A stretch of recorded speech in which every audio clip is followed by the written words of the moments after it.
Yo no sé si uno escucha personas que dicen que les gustan los cambios, ¿no? Que les gusta la renovación, cosas nuevas. Otros no son tan, bueno, claro que depende de los cambios que sea, pero cuando le hablan a uno de cambios en general, de renovarnos, hay gente que dice que sí y hay otros que dicen que la verdad es que no le entusiasma mucho los cambios. Generalmente la mayoría nos gusta la zona de comodidad. Por ejemplo, ¿ustedes se acuerdan de ese monumento que hay en Cartagena, los zapatos viejos? ¿A quién no le gustan sus zapatos viejos? ¿Cierto? Y uno tiene los nuevos, pero los viejos son como más cómodos, ¿no? Entonces uno como que cambiarme de los viejos para los nuevos, aunque bueno. Y ni qué hablar del matrimonio, que dice, no, pero es que acomodarme a alguien nuevo, bueno, no sé, déjelo ahí, ¿no? O el carrito viejo, cambiarlo por uno nuevo. Ahora, generalizar es muy complicado, pero a mí me parece, personalmente, que en el fondo los cambios no son tan fáciles para dar, en todo en general, otra vez en general, porque uno puedes hablar de diferentes áreas o circunstancias de cambio, pero me parece que a la mayoría nos gusta estar y quedarnos en la zona de comodidad, con los zapatos viejos, ¿cierto? A mi esposa le toca quedarse conmigo, pues ni modo, ya ¿qué más va a hacer? Igual a otros les toca, ¿no? Ya ni modo, ¿qué hacemos? Pero un buen ejemplo de cómo nos cuesta hacer cambios es este, pónganle cuidado. ¿Cómo nos dificulta implementar cambios? Es la actitud que tenemos frente a otros. Por ejemplo, en el matrimonio. ¿Tener que cambiar yo algo en el matrimonio? No, que cambie ella, ¿cierto? Y esa es parte de la lucha que trabajamos con mi esposa todo el tiempo, con los matrimonios. Ellos saben que si cambiaran las cosas mejorarían, pero qué cosa tan complicada cambiar. Y ahí nos quedamos y no estamos dispuestos a cambiar. Igual sucede en el estilo de vida. Uno sabe que si cambia cierto hábito, cierta disciplina, si cambia aquel vicio que no le conviene, cambiaría mucho. Pero ¿qué hacemos? Preferimos seguir en la zona de comodidad y no estamos dispuestos a cambiar eso que sabemos incluso que nos hace daño, ¿no? Igual en las relaciones, podríamos mejorar las relaciones, pero sencillamente no estamos dispuestos. ¿Y qué queremos hacer? Seguimos haciendo lo mismo. Seguimos lo mismo, ¿no? Una cosa muy sencilla, por ejemplo, al manejar, los que saben, usted sabe que si usted cambia y ya en vez de querer mandarse y atravesarse, si usted decide ceder el paso, la cosa cambiaría, ¿cierto? Usted seguiría en paz, sabría que la persona que viene a su lado, usted estará tranquila y no le va a decir cosas, ¿cierto? Pero no, usted tiene que ganarle al otro, ¿no? Como si el otro se diera cuenta y le dijera, sí, usted es el campeón, no, ¿cierto? Preferimos permanecer orgullosamente en nuestra zona de comodidad, decimos zona de comodidad. Ahora, yo no sé si alguien se siente cómodo manejando con alguien que al lado le está diciendo todo el tiempo, se da cuenta. No sé si es cómodo, pero bueno, es la zona de comodidad. Pero cuando en alguna circunstancia de estas que he mencionado y otras se nos exige cambios, surgen argumentos tales como: ¿y por qué no cambia el otro? ¿Por qué tengo que ceder el paso yo y por qué no lo cede él? ¿No has escuchado eso? Si él cambia, yo cambio. Si ella cambia, yo cambio. O sea, si no cambia, yo tampoco estoy dispuesto a cambiar. Y otros que es más común hoy en día: yo soy así, ella sabía que yo era así, así me conoció y así me quedo. Mejor dicho, eso es lo que hay. Decimos así hoy en día, ¿no? El solo orgullo por negarnos a cederle a los demás nos obliga a permanecer en nuestra zona de comodidad. Así sepamos que estamos equivocados. ¿No les ha pasado eso? Y nos quedamos ahí por el orgullo que nos impide ceder o abrirnos a un cambio, alguna especie de cambio. Incluso, algo de eso mencionaba ahora Aida Lucía, algunos llegan a pedirle a Dios que los ayude en sus necesidades, ¿no? Como el que va, ella dijo, a lavar el carro, ¿no? Pero no me toque el baúl. Señor, yo quiero que tú me proveas a mí, me ayudes, pero conmigo no te metas. A mí déjame así, que ahí sí estoy bien. Yo no necesito cambios, necesito una ayudita así, pero cambios nada, ¿no? Pero una cosa sí es cierta, no sé si lo mencionamos ahorita, es que cuando nos acercamos a Dios, y tengamos en mente eso, cuando nos acercamos a Dios, debemos tener la certeza de que no seremos los mismos. Si alguien dice que se acercó a Dios y sigue siendo el mismo, yo digo, después decir con toda la verdad, yo creo que usted no se acercó a Dios. Si alguien realmente se acercó a Dios de corazón y tuvo un contacto con Dios, nunca volverá a ser igual, nunca, nunca, nunca, nunca. Caminar con Dios transformará nuestra forma de vernos a nosotros mismos. Va a empezar por ahí. Y nos va a hacer ver que somos pecadores, que somos amables porque Él nos ama, que Él nos acepta, bueno, una cantidad de cosas, ¿no? Pero nomás así nos va a hacer ver diferentes a nosotros mismos. Cambiará la forma como concebimos la vida cristiana, porque nosotros tenemos unos esquemas de vida cristiana, pero al acercarnos a Dios vamos a cambiar eso, vamos a renovar eso. Le dará un enfoque nuevo a la forma como nos relacionamos con otros cristianos, que de pronto me deben interesar. Como les he dicho, algunos de pronto venimos aquí, no somos muchos, pero yo sé que algunos no conocen el nombre de otro y usted se lo va a encontrar en el cielo y va a decir, ahí ese iba al encuentro, ¿cómo era que se llamaba? Ahora yo le digo siempre que si usted no sabe cómo se llamaba, de pronto no va a estar en el cielo, pero por lo menos va a cambiar nuestro enfoque de ver la vida cristiana. También nos ayudará a relacionarnos con otros que no son cristianos cuando permitimos que haya esa renovación. Pero sobre todo, y que es lo que quiero concentrarme en esta mañana, es que renovará nuestro sentido de vida orientado a servir a Dios con entusiasmo. Vamos a servir a Dios de una manera diferente. Vamos a encontrar que ese servicio a Dios, que es nuestro lema para este año, va a ser diferente, descubriremos algo diferente. Hoy quiero que veamos entonces algunos aspectos que Dios espera ver en la vida de servicio de aquellos que son sus discípulos. Unos aspectos que el Señor menciona en su palabra, que Él espera ver en los que le servimos a Él, porque nos llamó a su servicio. Y ustedes seguramente ya se dieron cuenta cuál es el texto que vamos a hablar. Romanos capítulo 12. No lo vamos a estudiar todo, pero lo vamos a leer todo, pero vamos a estudiar solamente 3 versículos en los que quiero concentrarme, porque es un texto muy rico y es extenso. Romanos capítulo 12. Y no solamente es extenso porque, bueno, no es ni extenso en versículos, solamente tiene 21, pero en la profundidad que tiene cada palabra y cada versículo de este capítulo, y no solamente de este capítulo, sino de toda la epístola a los romanos, es increíble. Dice así el versículo 1 del capítulo 12 de la epístola a los romanos: así que, hermanos, dice Pablo, os ruego por las misericordias de Dios que presentéis vuestros cuerpos en sacrificio vivo, santo, agradable a Dios, que es vuestro culto racional. No os conforméis a este siglo, sino transformaos por medio de la renovación de vuestro entendimiento, para que comprobéis cuál sea la buena voluntad de Dios, agradable y perfecta. Digo pues, por la gracia que me es dada, a cada cual que está entre vosotros, que no tenga más alto concepto de sí que el que debe tener, sino que piense de sí con cordura, conforme a la medida de la fe que Dios repartió a cada uno. Porque de la manera que en un cuerpo tenemos muchos miembros, pero no todos los miembros tienen la misma función, así nosotros, siendo muchos, somos un cuerpo en Cristo, y todos miembros los unos de los otros.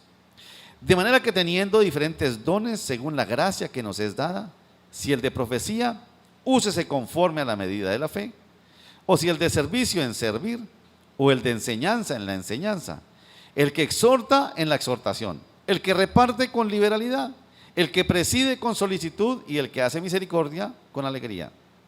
El amor sea sin fingimiento, aborreced lo malo, seguid lo bueno, amaos los unos a los otros con amor fraternal, en cuanto a honra, prefiriéndoos los unos a los otros.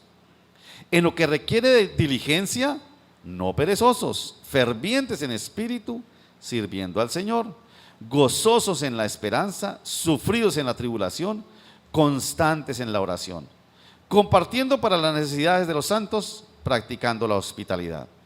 Bendecid a los que os persiguen y bendecid y no maldigáis. Gozaos con los que se gozan, llorad con los que lloran. Unánimes entre vosotros, no altivos, sino asociándoos con los humildes. No seáis sabios en vuestra propia opinión, no paguéis a nadie mal por mal. Procurad lo bueno delante de todos los hombres. Si es posible, en cuanto dependa de vosotros, estad en paz con todos los hombres. No os venguéis vosotros mismos, amados míos, sino dejad lugar a la ira de Dios, porque escrito está: mía es la venganza, yo pagaré, dice el Señor. Así que si tu enemigo tiene hambre, dale de comer; si tuviere sed, dale de beber, pues haciendo esto, ascuas de fuego amontonarás sobre su cabeza. No seas vencido por lo malo, sino vence con el bien el mal. Señor, te damos gracias por tu palabra Y hoy háblanos, Señor. Tú conoces nuestras necesidades. Abre nuestro corazón y que nuestra atención esté puesta a las palabras del apóstol Pablo, Señor, a quien tú inspiraste, Señor. Amén. La mayoría sabemos, creo que la mayoría sabemos, que este capítulo 12 de la epístola a los romanos, Pablo hace un cambio, por eso empieza diciendo, así que, ese así que está condicionado ¿por qué? Por lo que acaba de decir en los primeros 11 capítulos. Dice, en los primeros 11 capítulos ha venido dando un discurso, dice, así que, entonces como que, entonces, a manera de conclusión, ustedes lo que tienen que hacer es esto.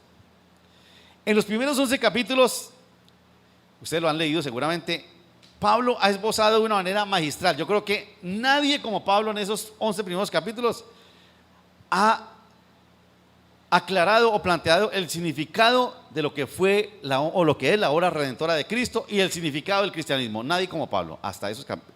Incluso, dice un autor que se llama, griego que se llama Nico Kazantzakis o algo así, el autor de La Última Tentación de Cristo, una novela. Dice que en su novela dice que algún día él habla de que el verdadero fundador del cristianismo no fue Jesús, sino fue Pablo, dice. Y que un día Pablo en la novela va predicando y un día se encuentra con Jesús y le dice, bueno, ¿y usted no es que está en el cielo, no es que murió, resucitó? Y que Jesús le dice, no, eso fue carreta. Y que entonces le dice Pablo a ese Jesús, no, tienes que morirte porque entonces que estoy predicando yo. Eso para afirmar cómo Pablo expresó como nadie lo que es el significado del cristianismo, y eso lo hace en los primeros 11 capítulos. Del 12 al 16, como digo, a manera de conclusión, enseña la forma como esa salvación que planteó en los primeros 11 capítulos, ahora la debe evidenciar la vida de aquellos que son los discípulos del Señor, los seguidores de Jesús. Ustedes han sabido todo lo que el Señor hizo por ustedes, el juicio, el perdón, el sacrificio, la cruz. Dice, entonces, así que, y entonces empieza aquí esbozando todo esto de cómo es que debe vivir un cristiano. Y es precisamente al comienzo de este capítulo donde plantea que en la vida de aquellos cristianos que siguen a Jesús y le sirven, debe darse una transformación en la forma de pensar. ¿Vieron ustedes cómo dice ahí el versículo 2? No se conformen a este siglo, sino transformados, renovados por medio de la renovación de su entendimiento, para que comprueben cuál sea la voluntad de Dios, agradable y perfecta. Lo primero que tiene que haber en la vida de un cristiano que sigue al Señor es una renovación. Yo no puedo ser cristiano y seguir siendo el mismo. Tiene que haber en mí. Por eso uno ve cristianos que eran guaches y después de un tiempo siguen siendo guaches. Pues no ha pasado nada en su vida. Y se dice, tiene que haber una transformación en su vida, en todo, ¿no? Y ahí comienza, ¿no? Y como lo hemos venido estudiando los jueves en el grupo de los hombres, una renovación de la mente. Tiene que comenzar allí. En la forma de pensar. Tiene que empezar a darse una nueva forma de pensar. Una renovación, dice ahí, del entendimiento.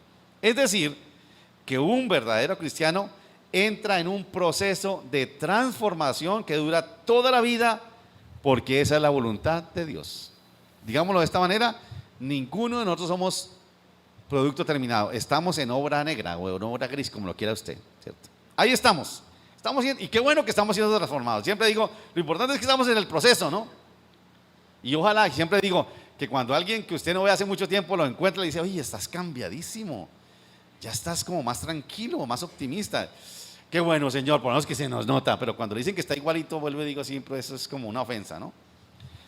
Ahora, esa renovación de la mente, de la forma de pensar, cambiará la forma como nos vemos a nosotros mismos. ¿Vieron ustedes lo que dice el versículo 3?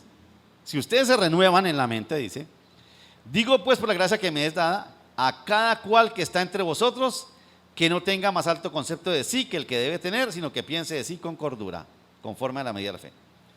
Y estaba pensando, estas palabras de Pablo son escritas a los romanos, a la iglesia en Roma, escrita por un personaje, sí, de una provincia por allá chiquita y perdida que se llamaba Palestina. Y este personaje le dice a los romanos, ustedes no se crean que son la última Coca-Cola del desierto. Tengan un concepto más bajo que el que deben tener.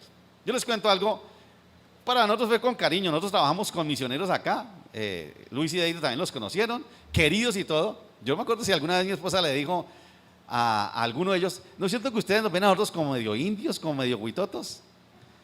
Y ellos se miraron y se rieron. Eran hermanos nuestros, cristianos como nosotros, pero son del imperio. Y aún así nos veían a nosotros como alguien que siempre teníamos que recibir algo de ellos o aprender algo de ellos. Ahora, nunca nos humillaron ni nada por el estilo, pero eso es parte de lo que la gente de imperios como este o como el que tenemos hoy nos ven al resto del mundo. Por eso cuando Pablo le escribe a los romanos le dice: ustedes romanos cristianos, no se crean que son la última Coca-Cola del desierto, ustedes tienen que renovarse. Ahora, yo me imagino que en esa iglesia en Roma había romanos, pero había muchos esclavos cristianos también. Y aunque aquí le habla a los que de pronto se creen mucho, también le está diciendo a los otros: ustedes tampoco se crean tan poquito, porque ustedes son hermanos de ellos. Por esos romanos, como por ustedes esclavos, murió Cristo en la cruz. Entonces él dice: ustedes tienen que cambiar el enfoque de cómo se ven ustedes mismos, cómo es su autoconcepto, y todo eso va condicionando lo que viene, ¿no? Entonces esa renovación de la mente, de la forma de pensar, cambiará la forma como nos vemos a nosotros mismos, y eso es muy importante, porque eso va a determinar el resto, va a determinar la forma como nos relacionamos nosotros. Un autoconcepto equilibrado, le dice, ustedes tienen que tener un autoconcepto equilibrado que nos cuidará de creer que somos más que los demás o menos que los demás. Nos va a cuidar de creer que somos más que ellos o menos que ellos. Y ustedes seguramente lo saben, ¿no? Si yo me creo más que los demás, voy a ser orgulloso y soberbio por encima de los demás, aún en un contexto cristiano como este. Y si yo me creo menos que los demás, igual me va a pasar lo mismo, voy a vivir acomplejado. Y si me dicen: ¿cómo estás de bonito? Dice: se están burlando de mí, que es que bonito yo. Se están burlando de mí. No puedo aceptar ningún cumplido, porque voy a pensar que se están burlando de mí, porque tengo un concepto muy bajo de mí. ¿Sí notan ustedes cómo esto determina todo? Aún en contextos como estos. Y eso solamente un aspecto nomás, muchas cosas más. Por eso es importante cómo Pablo le habla a esta iglesia. La forma como nos veamos a nosotros mismos nos ayudará a vivir en la vida de comunidad. ¿Saben por qué a veces no vivimos en comunidad como debe ser? Porque tenemos un concepto inadecuado, o muy alto o muy bajito. Y obviamente no entendemos, y más adelante Pablo lo dice de los dones, ¿no? La función, cada uno con su don sirva, lo cierto de aquello. Dice: los dones son diferentes, y no crean que es que algún don es más especial que otro. No, todos tienen su función, y podemos vivir en el cuerpo de Cristo, desarrollando nuestros dones y honrando los dones de los otros. Yo no tengo el don de otro, qué bueno, yo honro y le agradezco al Señor por el don de esa persona, y experimentaremos el verdadero amor del Señor. Como ya dijimos, esa renovación nos permitirá entender con claridad el sentido de la vida, de una vida entregada al servicio del Señor. Y finalmente, al final del capítulo, nos orientará sobre la manera como un cristiano verdadero debe comportarse con aquellos que no son cristianos, especialmente aquellos que se oponen a nosotros y que nos hacen mal. ¿Vieron ustedes lo que dice al final? No paguen mal por mal, ¿cierto? Paguen bien lo que les hagan mal. Pero hoy quiero centrarme solamente en 3 versículos. Versículos 11, 12 y 13. En lo que requiere diligencia, no perezosos, fervientes en el espíritu, sirviendo al Señor, gozosos en la esperanza, sufridos en la tribulación, constantes en la oración, compartiendo para las necesidades de los santos, practicando la hospitalidad.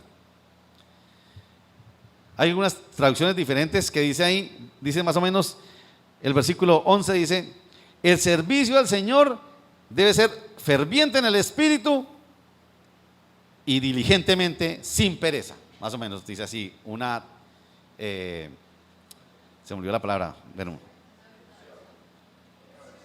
otra versión, pero no es otra palabra, se me olvidó una atrás. Bueno, 3 cosas que quiero que veamos. Hablando del servicio, ¿no? Hablando del servicio. Dice: el servicio debe ser con diligencia. Otra versión dice: con entusiasmo. El servicio al Señor debe ser con el fervor del Espíritu. Ustedes vieron que antes habla del don de servicio. Algunos tienen el don de servicio, algunos dirán: yo me salvé, ese no es mi don. Una cosa es el don de servicio que algunos tienen especialmente, y otra es la actitud del cristiano que tiene que servir, que es bien diferente. Ahí. Y aquí estamos hablando no del don de servicio, estamos hablando de esa característica que todos los cristianos que han sido renovados en la mente tienen de servir al Señor, y somos nosotros. Y dice, el servicio, lo primero que dice es sirviendo al Señor en el fervor del Espíritu, en el entusiasmo del Espíritu. Debemos a comenzar por afirmar esto aquí, que el servicio es una característica evidente de un discípulo de Jesucristo. No es algo opcional, es algo que todos debemos mostrar en la vida. Claro, y ya seguramente algunos están pensando, pero es que hay gente que sin ser cristiana tienen el don de servicio. Claro que sí, yo conozco gente así. Tienen un don de servicio increíble y lo hacen porque les nace. ¿No han encontrado a esa gente así? Que les nace, transpiran ese don y sirven a los demás. Piensan en las personas, en hacerles bien. Pero quienes han entendido la obra de Cristo en la cruz sirven de otra manera, porque han sido renovados en la mente y sirven de una manera diferente. ¿No tienes? Hay gente que sirve. Conocimos en Bogotá una mujer que tenía ese don de servicio y de amor. Ella no tenía problema en llevar a la gente de la calle a dormir a su edificio, y el edificio era un edificio de estrato alto y tenía problemas con los vecinos. A veces los encerraba para que no fueran a consumir droga, y ella vivía como en un quinto piso y se le botaban por ahí. No, eso era una locura, porque era un don increíble que a veces era como llevado al extremo. Y además de eso, a los que no teníamos ese don nos criticaban porque éramos más bien como duros. Era increíble eso, ¿no? Y ahí uno decía, pero bueno, aquí como ¿cuál es el orden de esto, no? Un día precisamente a la iglesia donde íbamos llegó una cantidad de personas de esas y se perdieron algunas billeteras en los bolsos, y le dijimos, bueno, mira lo que pasó, ¿qué hacemos ahí, no? Dice, eso era el Señor que quería pues enseñarle algo a los que le llevan las billeteras. Bueno, una cantidad de cosas, ¿verdad? Tenía ese don tan increíble esta mujer. Ahora, yo no digo que ese no venga el Espíritu. Ahora, si uno no lo sabe controlar, probablemente no venga el Espíritu. Pero es algo que nacía ella, le transpiraba en el corazón. Pero aquí estamos hablando de otra cuestión diferente. Tenemos también que tener en claro, como lo veremos más adelante, que aunque muchos de nuestros actos de servicio benefician a otras personas, el centro de nuestro servicio, diferente a personas como aquella que tenía el don, no es la gente. ¿Es quién? Es Dios. Es algo que tenemos que tenerlo muy claro. El que ha sido renovado por la transformación de su mente entiende que la vida de servicio al Señor no es por las personas, es por Dios. ¿Vieron usted lo que dice ahí el versículo 11? Dice, sirviendo al Señor. Claro, alguno dirá, pero es que si uno sirve al Señor, sirve a otros. Seguramente, y en muchas oportunidades, el servicio a Dios va a beneficiar a otros, qué bueno es, pero no siempre es así. No siempre es así. Y ya vamos a ver por qué también hay que diferenciar, porque tenemos que tener que nuestro enfoque siempre es Él. Por eso el servicio a Dios no puede decaer. No puede decaer, y como dice el apóstol, no puede ser con pereza, tiene que ser con diligencia, con entusiasmo. No puede ser movido por la emoción humana. La gente que tiene ese don que les nace hacer las cosas, lo hacen porque les nace. Pero el servicio al Señor llegará a momentos incluso donde es que no me nace. Es que eso no es si nace o no nace. Eso es algo que tenemos que hacer aunque no nos nazca. ¿Sí está bien la diferencia? Hay gente, como digo, que tiene el don y que les nace, y eso se van al extremo por hacer cosas buenas por las otras. Algunas veces nosotros sentiremos que es que no me nace hacer ese servicio a mí. Servir al Señor hablándole a alguien que está en tristeza, el consuelo del Señor no me nace, que el Señor, si me nace lo hago, si no me nace, no.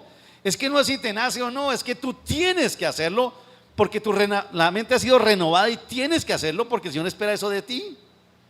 Entonces no es si me nace o no me nace. ¿Sí ven la diferencia? Aquel que tiene ese don que le nace y que lo hace pues sin ningún problema, yo diría que ni se sacrifica porque es parte de su naturaleza.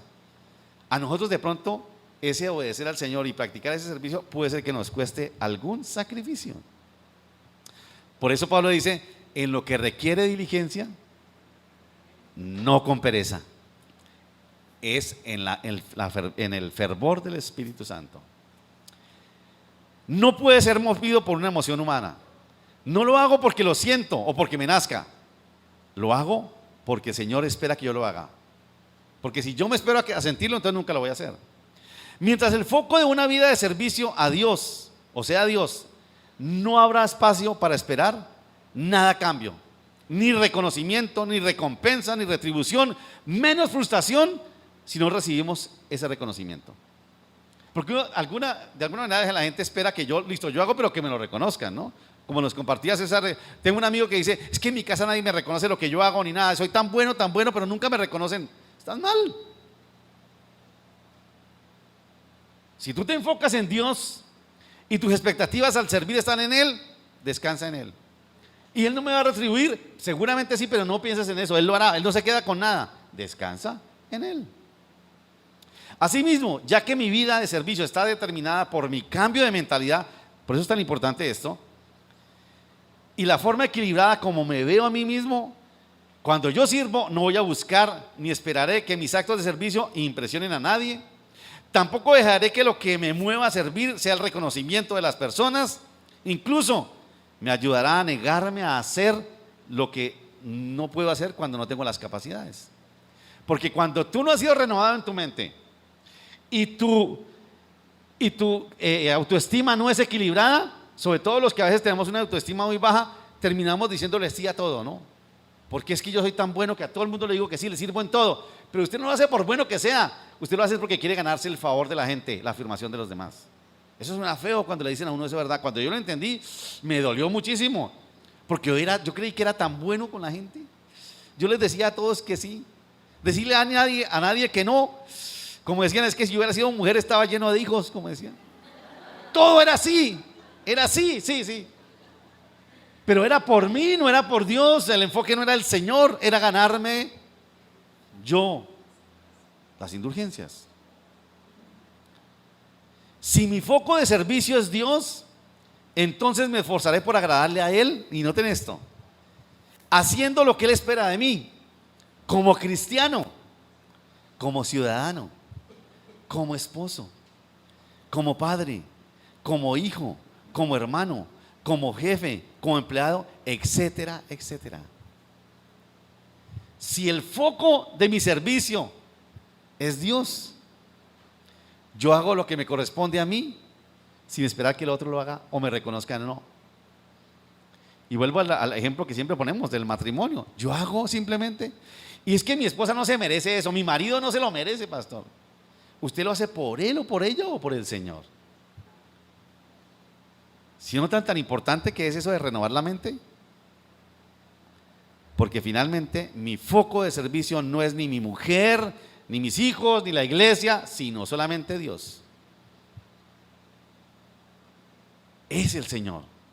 El servicio con entusiasmo o fervor del Espíritu siempre debe ser movido por la intención. Debo hacerlo porque yo lo decido hacer. No me dejo guiar por la emoción, por la decisión. Es con diligencia, dice ahí Pablo. Háganlo con diligencia, como veíamos hace 8 días. Con talante más que con talento. Porque algunos dirán, yo no tengo el talento, pero tiene el talante, hágalo. Eso es más importante que el talento. Y en el fervor del Espíritu, el cuadro de ese fervor de servicio no es una llama pequeña, sino una llama hirviente y burbujeante, dice ahí. Y eso no quiere decir, porque alguno pensaría que ese servicio así en el fervor del Espíritu es como esta persona que ayuda a todo el mundo sin importar si eso le hace daño a los demás, si le roban las billeteras o se tiran por. No. Eso es descontrolado. Pero recuerde que estamos hablando de lo que es muy importante. Ese servicio es guiado por el Espíritu Santo. Y si es guiado por el Espíritu Santo, tiene que ser con orden, ¿no? Entonces lo primero que nos enseña aquí es que esa mente renovada en una vida de servicio nos debe llevar a ser en el fervor del Espíritu Santo. Lo segundo está en el otro versículo, el versículo 12. Está conectado obviamente con el 11. Gozosos en la esperanza, sufridos en la tribulación, constantes en la oración. Lo que está diciendo el Señor aquí es, a través de Pablo, es que el servicio debe ser con entusiasmo aún en las dificultades. porque va a haber dificultades. Una vida de servicio basada en una mente renovada no se deja condicionar por los valores presentes de la sociedad y generalmente no será bien vista y por eso deberá enfrentar oposición. Si usted en la empresa sirve porque usted sirve al Señor y hace las cosas sirviendo al Señor, ¿cómo lo van a llamar a usted? Lambón le van a decir, ¿cierto? Porque como decía ahí, ¿cómo es que decía Toño? Daña la plaza, daña el resto, todo el mundo actúa de una manera, y si usted llega a actuar de otra manera diferente, dañó todo, se lo tiró todo. Y la gente le va a hacer oposición, le van a guerrear a usted, y por eso Pablo dice ahí, ojo muchachos, gozosos en la esperanza, sufridos, otra versión dice, pacientes en la tribulación y constantes en la oración. Una vida de servicio deberá ser alimentada por el gozo de la esperanza. La esperanza, la paciencia en el sufrimiento y la perseverancia en la oración. Es increíble, ¿no? Estamos hablando de esa vida de servicio, pero eso no es algo solitario, tiene que estar conectado con otras cosas. Está conectado con la esperanza, está conectado con la paciencia en el sufrimiento y con la perseverancia en la oración. Aunque servir a Dios como propósito de vida debiera ser siempre motivo de entusiasmo, el apóstol considera que tanto los cristianos romanos como cualquier otro cristiano puede llegar al decaimiento en el servicio. Sobre todo, nuestra vida de servicio puede decaer cuando vemos que en vez de recibir cosas buenas, recibimos persecución, ofensa, señalamiento y desprecio. Por eso Pablo, frente a esto, hace esa triple exhortación que soporta el sufrimiento en la dificultad. Quien sirve a Dios deberá mantener el gozo de la esperanza que le sostenga en el momento difícil. ¿Y a qué esperanza se refiere Pablo? Ustedes dan la vuelta, a los que tienen su Biblia, una vueltica a la página 3, dos páginas atrás, capítulo 5, versículos 2 al 4. ¿Pero qué dice? Veamos desde el 1 al 4. Justificados pues por la fe, tenemos paz para Dios tenemos paz para Dios por medio de nuestro Señor Jesucristo, por quien también tenemos entrada por la fe a esta gracia en la cual estamos firmes, y noten esto, y nos gloriamos en la esperanza de la gloria de Dios. Y no solo esto, sino que también nos gloriamos en las tribulaciones, sabiendo que la tribulación produce paciencia, y la paciencia prueba, y la prueba produce ¿qué? Esperanza. Y la esperanza no avergüenza, porque el amor de Dios ha sido derramado en nuestros corazones por el Espíritu Santo por medio que nos fue dado. Uno diría, bueno, ¿cómo así? Usted sirve y mire cómo todo el mundo lo ofende y lo cuestiona porque usted es un lambón. ¿Usted por qué sirve así? Y dice, tranquilo, es la esperanza. Y la esperanza mía no avergüenza. La esperanza mía es de la gloria de Dios y yo sirvo a Él bajo esa esperanza. Y en el capítulo 8 de esa misma carta, versículos 24 y 25, dice así: porque en esperanza fuimos salvos, pero la esperanza que se ve no es esperanza, porque lo que se ve hay que esperarlo, pero si esperamos lo que no vemos, con paciencia lo aguardamos. Es decir, dice Pablo aquí, usted tiene que seguir sirviendo, aunque le provoque sufrimiento, porque usted sirve es con la esperanza que tiene en el Señor. No con el sufrimiento de ahora, usted sirve es con la esperanza de que el Señor prometió y cumplirá. Esa es la esperanza. Una esperanza puesta en la promesa en que el Señor cumple, y eso mantendrá el entusiasmo para seguir sirviendo al Señor.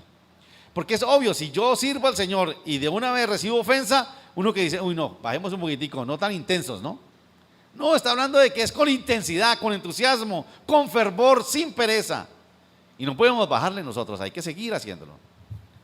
Quienes tienen un estilo de vida de servicio son llamados a ejercitar la paciencia en la tribulación, dice Pablo, en el momento difícil. Es decir, que el servicio como estilo de vida deberá ir acompañado de la esperanza en la promesa y de la paciencia en la dificultad. ¿No han encontrado, no les ha pasado que usted dice, yo decidí servir al Señor con todo, con todo, me decidí a ser esposo como Dios manda, a ser empleado y justo, pero empecé a tener problemas. ¿Y quién le dijo que no iba a tener problemas? Si usted es luz y entra en las tinieblas, ¿qué va a pasar? ¿Qué va a decir la gente cuando entra? Uy, apaguen esa luz, ¿no? Eso es algo que es normal, eso es algo de puro sentido común. Pero también, dado que el servicio es en el fervor del Espíritu, deberá ser sostenido por una vida de oración constante. El servicio solito porque me nace, porque soy buena gente, puede darse. Pero el servicio aquel que es una característica del cristiano tiene que estar acompañado de una oración perseverante. Siempre, constante, dice ahí Pablo, no puede desmayar. Una vida de servicio sin el apoyo de la oración perseverante correrá el riesgo de decaer y de perder el entusiasmo y el fervor. Y ahí está la diferencia entre aquellos que sirven a Dios al haber sido renovados en su forma de pensar y aquellos que, aunque tienen el don, sirven porque les nace. Ellos lo hacen porque les nace. Nosotros lo hacemos porque decidimos al Señor y aún en medio de la dificultad seguimos sirviendo y confiando en el Señor y teniendo esperanza en Él. Los primeros no perdemos el entusiasmo porque nuestro enfoque es el Señor. Sirven con el fervor del Espíritu Santo y se fortalecen por medio de una vida de oración constante. Y finalmente, dice el versículo 13, compartiendo para las necesidades de los santos, practicando la hospitalidad. Del 14 para allá empieza a hablar de cómo la renovación de la mente nos ayudará a relacionarnos con los que no son cristianos. Y es donde dice que no pagáis a nadie mal por mal, pagad con bien el mal y todo esto. Pero hasta aquí está hablando del servicio. Y lo tercero que encontramos en este versículo 13 es que el servicio tiene que darse con generosidad. Uno diría, pues eso es obvio, ¿no? Pues no siempre es tan obvio. Finalmente Pablo lleva el servicio a Dios al plano de la práctica.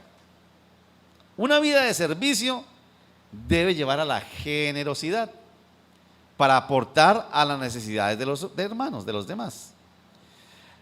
Paradójicamente, aunque el foco del servicio cristiano es Dios mismo, el enfocarnos en Dios o al enfocarnos en Dios nos estamos enfocando en las necesidades de otros. Quizás Pablo está aquí recordando o relacionando aquel texto cuando Jesús en el Mateo 25, 26 decía: si alimentan al hambriento, si cubren al desnudo, si reciben al extranjero, a mí lo estuvieron haciendo. Si visitan al que está en la cárcel, porque el Señor les dice ahí: ustedes no me dieron comida, no me cubrieron, no me visitaron. ¿Y cuándo si no te vimos? Y le dice: si no lo hicieron a esos que fueran más pequeños, no lo hicieron conmigo. A eso se refiere aquí Pablo cuando está hablando de eso. Es decir, que si se alimenta al hambriento, se cubre al desnudo, se recibe al extranjero, se visita al enfermo o al que está en la cárcel, es como si se estuviera haciendo con el mismo Señor. Una vida de servicio refleja su generosidad, y esto me impactó muchísimo, al practicar la hospitalidad. Es decir, que aquel que sirve está dispuesto a abrir su propia intimidad a aquel que lo necesita. Uno puede entender la hospitalidad como algo literal. Yo abro en mi casa, recibo a la gente, soy amplio, los atiendo. Hay gente que tiene unos dones de hospitalidad tremendo, pero me parece que es mucho más allá, porque la hospitalidad implica que tú le abres la intimidad de tu casa y de tu vida a otros. Y hay muchos que decimos: pero quédese en la sala, no va a subir a los cuartos, ¿por qué no? La hospitalidad es eso, es abrirnos a la intimidad de la gente, a que vean mi intimidad y cómo soy yo. Eso es una instancia de servicio increíble, ¿no? Porque no es tan fácil. Abrir la propia intimidad para que otros entren y compartan solo puede darse por medio de la transformación del entendimiento.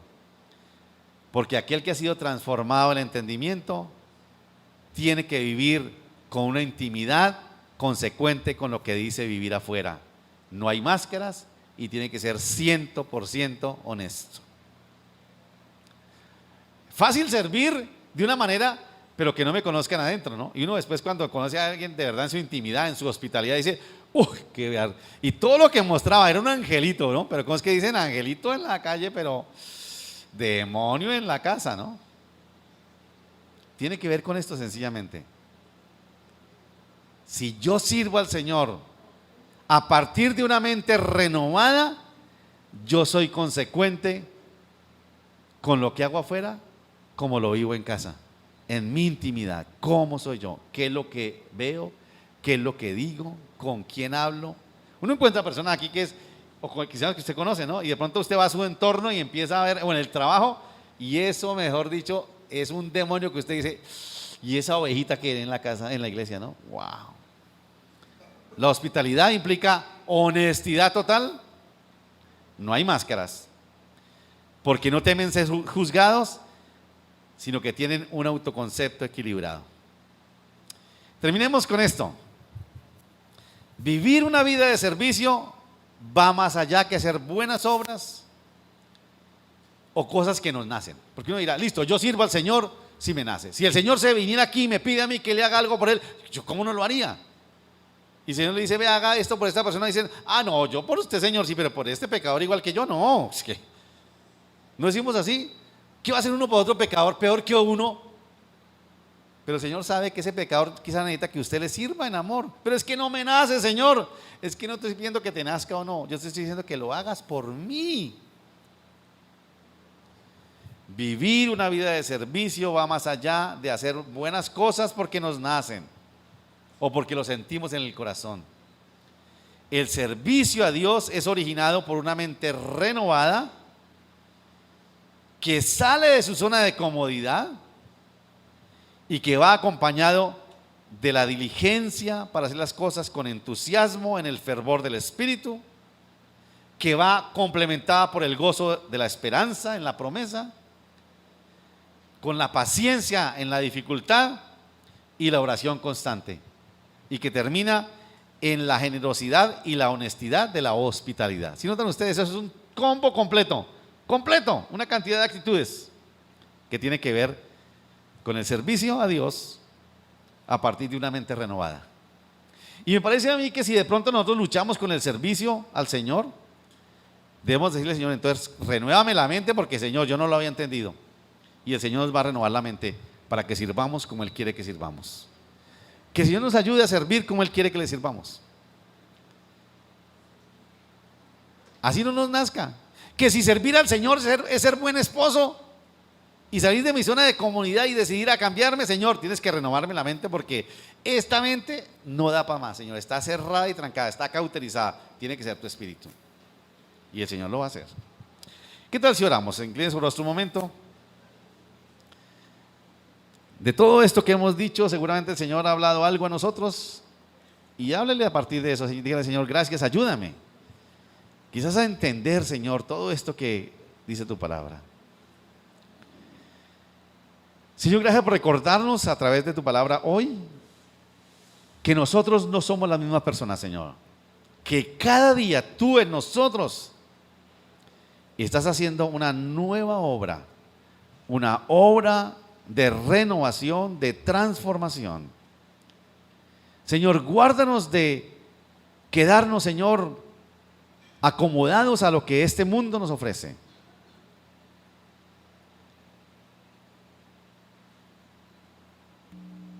Y permítenos, Señor, servirte a ti como tú quieres que te sirvamos, con diligencia, en el fervor del Espíritu, Señor.